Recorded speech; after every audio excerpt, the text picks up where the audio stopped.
Hello guys, good morning. তো আমরা আবার চলে এলাম একটা নতুন খেলা নিয়ে। তো দেখি আমার ছেলে সেই খেলাটি খেলতে পারবে কি না। তো এখানে 6টা গ্লাস আছে, এখানে 3টে ভর্তি আছে, 3টে খালি আছে। তোকে পর পর সাজাতে হবে, একটা ভর্তি একটা খালি, একটা ভর্তি একটা খালি, একটা ভর্তি একটা খালি। কিন্তু শর্ত হচ্ছে একটা গ্লাসেই তুই সরাতে পারবি বা একটা গ্লাসেই হাত দিবি, দুটো গ্লাসে হাত দিয়েও যাবে না। আর তুই যদি খেলাটা জিততে পারিস তাহলে পেয়ে যাবি একটা কুরকুরে প্যাকেট।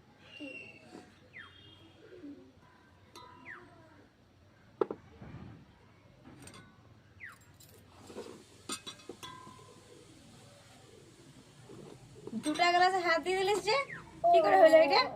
ঠিক একটা গ্লাসে হাত দিতে পারবি, ঠিক করে কর।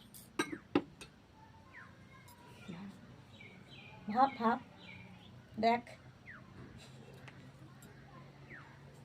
জিতে গেলে লে দেখ, পারবি? মনে হয় পারবি না। একটু ভাবতে দাও। ভাব ভাব।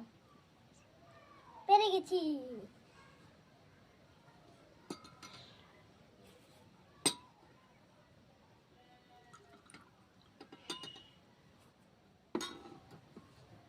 তো কি হলো দেখা? একটা ভর্তি একটা খালি, একটা ভর্তি একটা খালি, একটা ভর্তি একটা খালি। তো তিশান জিতে গেছে, এখন কুরকুরে প্যাকেটটা তিশানের।